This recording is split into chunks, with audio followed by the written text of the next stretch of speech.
शाम के ठीक 6:30 बजे का वक्त था। आसमान में हल्की नारंगी सी परछाई फैली हुई थी। गांव की पुरानी पगडंडी से होकर एक बाइक धीरे धीरे सरकती जा रही थी। उस बाइक पर बैठा था नीरज। शहर से गांव लौटा एक लड़का जो अपने दादाजी के देहांत के बाद पहली बार गांव आया था, मगर उसे क्या पता था कि यह गांव उसे केवल विरासत नहीं, एक ऐसा सच देने वाला है जिसे न तो वो कभी समझ पाएगा और न ही पूरी तरह भुला पाएगा। उसके सामने फैला वह गांव मानो किसी शांत नींद में डूबा हुआ था, पर असलियत यह थी कि गांव की वह नींद नहीं बल्कि एक पुराना श्राप था। एक ऐसा श्राप जो हर रात हर अंधेरे में अपने शिकार की तलाश में निकलता था और लोग उसे कहते थे छलावा। पहली रात ही नीरज को कुछ अजीब सा महसूस हुआ। वह जिस कमरे में ठहरा था उसके बगल वाली दीवार पर रात के करीब 2 बजे अचानक से किसी के चलने की आवाज आने लगी, जैसे कोई दीवार के उस पार बहुत तेजी से दौड़ रहा हो। नीरज चौंका। उसने मोबाइल की टॉर्च ऑन की, दरवाजा खोला, लेकिन सामने सन्नाटा था। न कोई आदमी न कोई जानवर, सिर्फ ठंडी हवा जो दरवाजा खोलते ही उसके चेहरे से टकराई और मानो कह रही हो, अब तू आया है नीरज, अब लौटकर कहाँ जाएगा। वो सोच में डूब गया। उसे लगा शायद कोई सपना देखा, मगर अगली सुबह जब उसने बाहर की दीवार देखी तो उस पर नाखूनों के ताजा निशान थे, जैसे किसी ने जोर से अंदर घुसने की कोशिश की हो मगर वो घुस नहीं पाया हो। और ये वही दीवार थी जिसके पीछे दौड़ने की आवाज आई थी। नीरज ने गांव के बुजुर्ग चौधरी जी से पूछा, क्या यहाँ कुछ अजीब होता है।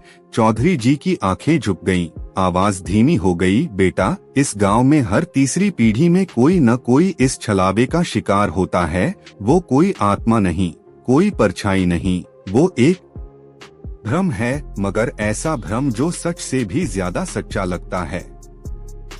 और जब तक आदमी उसे पहचानता है तब तक बहुत देर हो चुकी होती है। नीरज हंस पड़ा। कोई मजाक कर रहे हो दादाजी। मगर उसी रात जब वो नहाने गया तो आईने में उसके पीछे कोई खड़ा था। नीरज पलटा, कोई नहीं था, मगर आईने में वो आकृति देर तक बनी रही और अचानक से आईना दरक गया। अब मामला सीधा नहीं था। उसने उस आईने को बाहर फेंका, मगर तीसरी रात वही टूटा हुआ आईना उसके कमरे में फिर रखा मिला, उसी जगह, उसी दिशा में, जैसे कोई हर रात उसे बताना चाहता था, मैं आ गया हूँ। और उस रात जब उसने नींद में करवट ली तो उसके कान के पास एक औरत की फुसफुसाती आवाज आई, तू मेरा है। नीरज बिस्तर से कूद पड़ा। दरवाजा बंद था, खिड़की बंद थी, कोई रास्ता नहीं था उस आवाज के अंदर आने का, मगर वो आवाज आई थी।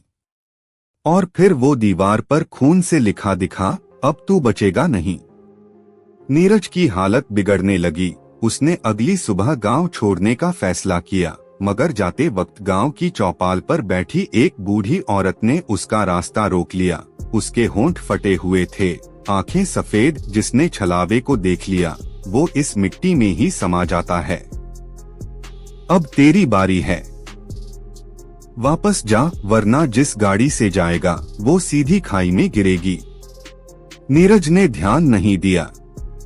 बाइक स्टार्ट की, मगर गांव की सीमा पर पहुंचते ही उसकी बाइक अपने आप बंद हो गई। मोबाइल बंद, रास्ता सुनसान और धुंध से घिरा। और तभी सामने वही औरत खड़ी थी जो अभी 5 किलोमीटर पीछे चौपाल पर बैठी थी।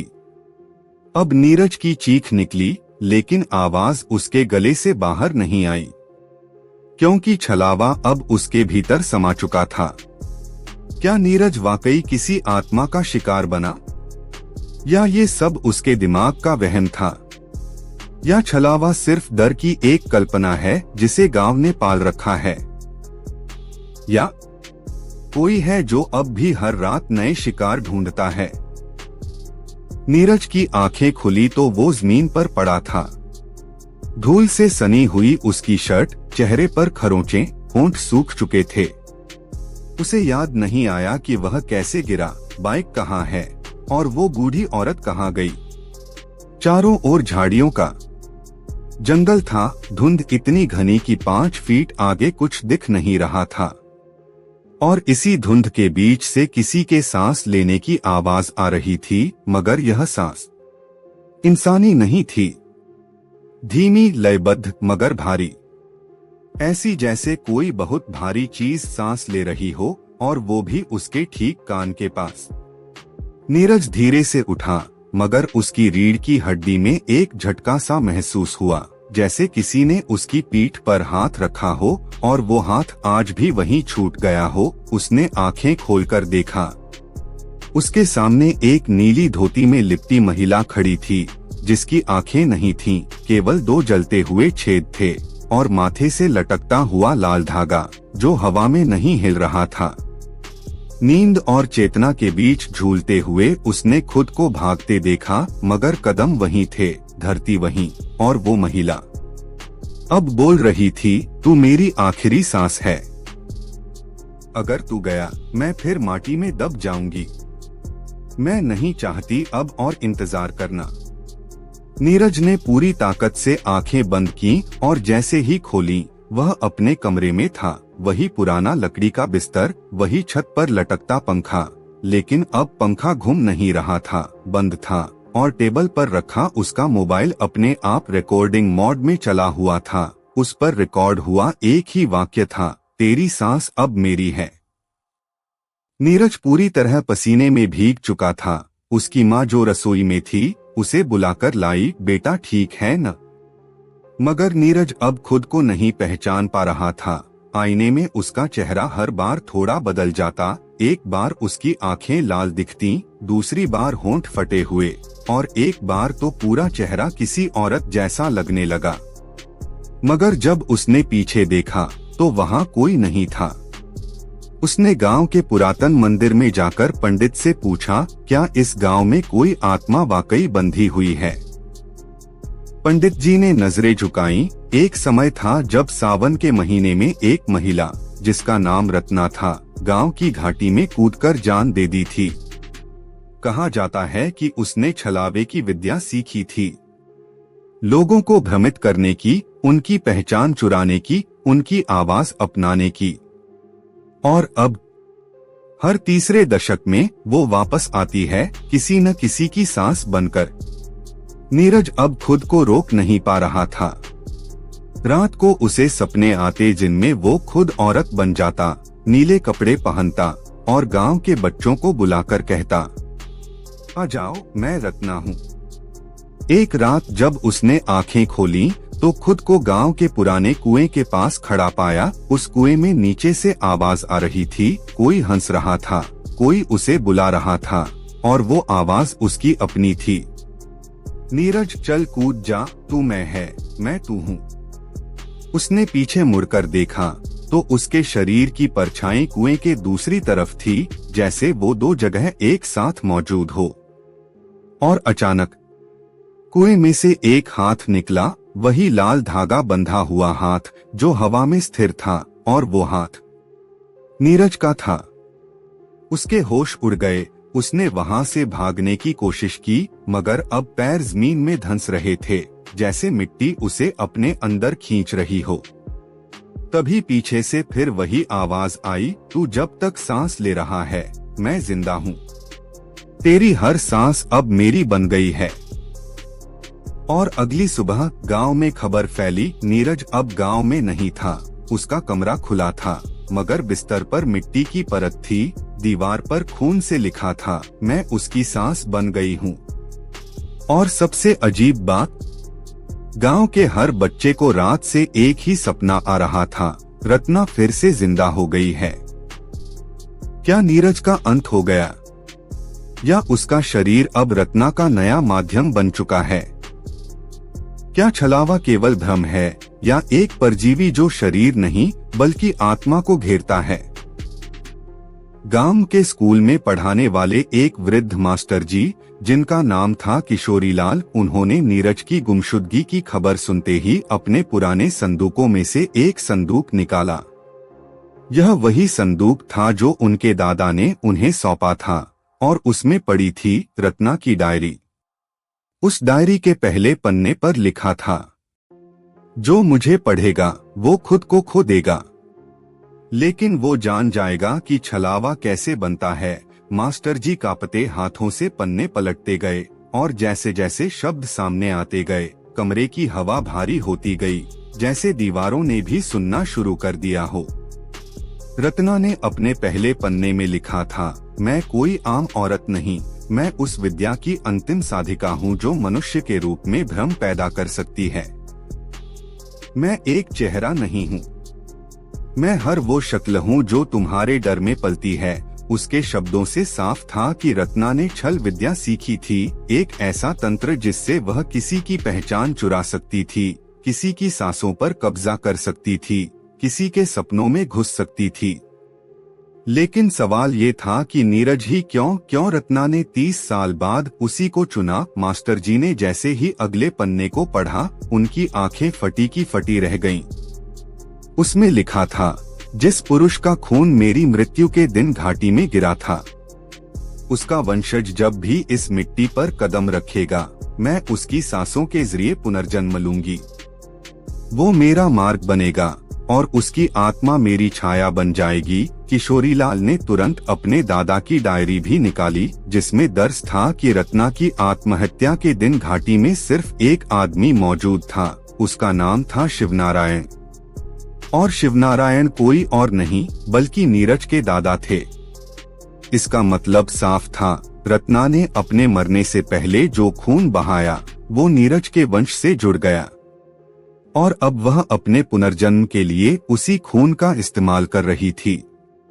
मास्टर जी को यह जानकर रूह तक कांप उठी। उन्होंने गांव के पंडित और अन्य लोगों को बुलाया, लेकिन कोई उनकी बात सुनने को तैयार नहीं था। लोग डर के मारे नीरज का नाम तक नहीं ले रहे थे। उसी रात जब मास्टर जी ने रत्ना की डायरी को बंद किया और चिमनी बुझाई, तो दरवाजा अपने आप खुल गया और सामने खड़ा था नीरज। लेकिन वह नीरज नहीं था। उसकी आंखें सफेद थीं, होंठ फटे हुए, और उसके गले पर लाल धागा लिपटा हुआ था, बिल्कुल वैसा ही जैसा रत्ना के आत्मदाह के चित्रों में दर्ज था। नीरज नहीं, रत्ना के रूप में बदल चुका वह शरीर मुस्कुराया और बोला, आपने मुझे पढ़ा, अब आपकी बारी है। क्या आप भी मेरी कहानी का हिस्सा बनना चाहेंगे मास्टर जी? और फिर मास्टर जी की चीख गांव की हवाओं में घुल गई, लेकिन किसी ने दरवाजा नहीं खोला, क्योंकि अगले दिन उनका कमरा खाली मिला। किताब जली हुई थी और एक ही वाक्य दीवार पर लिखा था, अब मैं सिर्फ सांस नहीं, अब मैं शब्द भी बन गई हूँ। गांव की हवाओं में अब कोई कहानी नहीं कहता, लेकिन रात को अगर ध्यान से सुना जाए तो एक लड़की की आवाज आती है। नीरज तो माध्यम था, असली खेल अब शुरू हुआ है। क्या गांव अब पूरी तरह रत्ना के कब्जे में आ जाएगा? क्या कोई है जो उसकी शक्ति को रोक सके? या अब छलावा एक व्यक्ति नहीं बल्कि एक विचार बन चुका है, जो हर डर, हर भ्रम और हर छाया में छुपा है। गांव में अब कोई नाम नहीं लेता था, न रत्ना का, न नीरज का, और न उस मास्टर जी का जो गायब हो गए थे। लोग दिन में बोलते नहीं थे और रात को सांस लेने से डरते थे। पूरे गांव में एक डर घूम रहा था, मगर कोई उसका नाम नहीं जानता था। बस एक छाया, एक एहसास, जैसे हवा भी अब किसी और की हो चुकी हो। लेकिन तब गांव में एक अजनबी लड़की आई, नाम था आर्या। उम्र होगी कोई 22-23, लंबी चोटी, गहरे नीले कपड़े और गले में काले रंग की माला। वो सीधे मंदिर गई, पुजारी से कहा, मैं रत्ना का दूसरा रूप हूँ, लेकिन मैं वो नहीं जो विनाश लाने आई हूँ, मैं वह हूँ जो इसे खत्म करने आई हूँ। पुजारी चौंक गया। उसकी आंखों में शक भी था और डर भी, मगर आर्या की आंखों में एक ऐसा विश्वास था जो गांव के किसी इंसान में बाकी नहीं बचा था। आर्या ने कहा, रत्ना की आत्मा अधूरी थी, क्योंकि उसने जब छल विद्या प्राप्त की तो वो केवल नफरत से भरी हुई थी। लेकिन अब वो विद्या एक और शरीर में जागी है, और मेरे भीतर वो शक्ति है जो रत्ना को उसकी ही छाया में समा सकती है। उसी रात आर्या नीरज के पुराने घर में पहुंची। दरवाजा अपने आप खुला।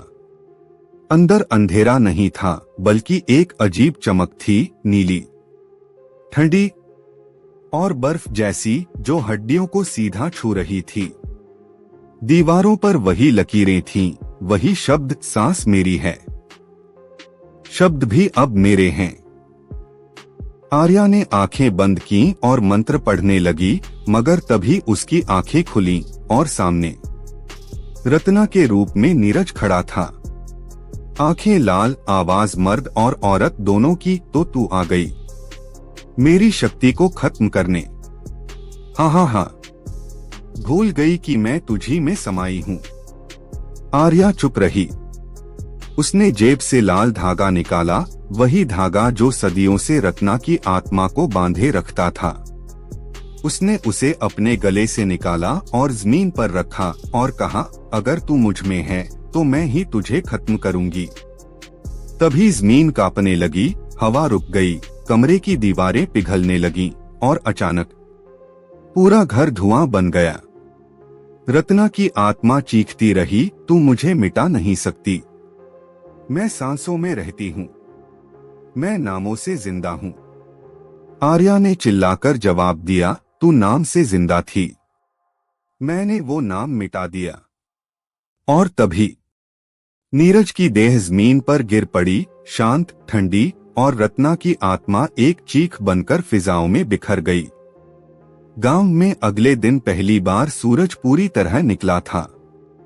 बच्चे फिर से हंस रहे थे, हवाएं अब किसी का नाम नहीं दोहरा रही थीं।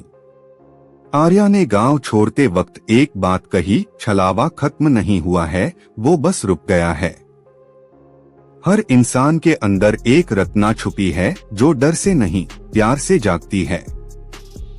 लेकिन अगर फिर किसी ने उसकी आत्मा को छेड़ा तो अगली बार वो कहानी नहीं, हकीकत होगी।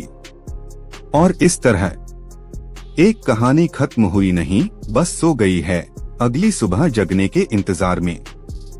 क्योंकि छलावा मिटता नहीं, वो बस रूप बदलता है।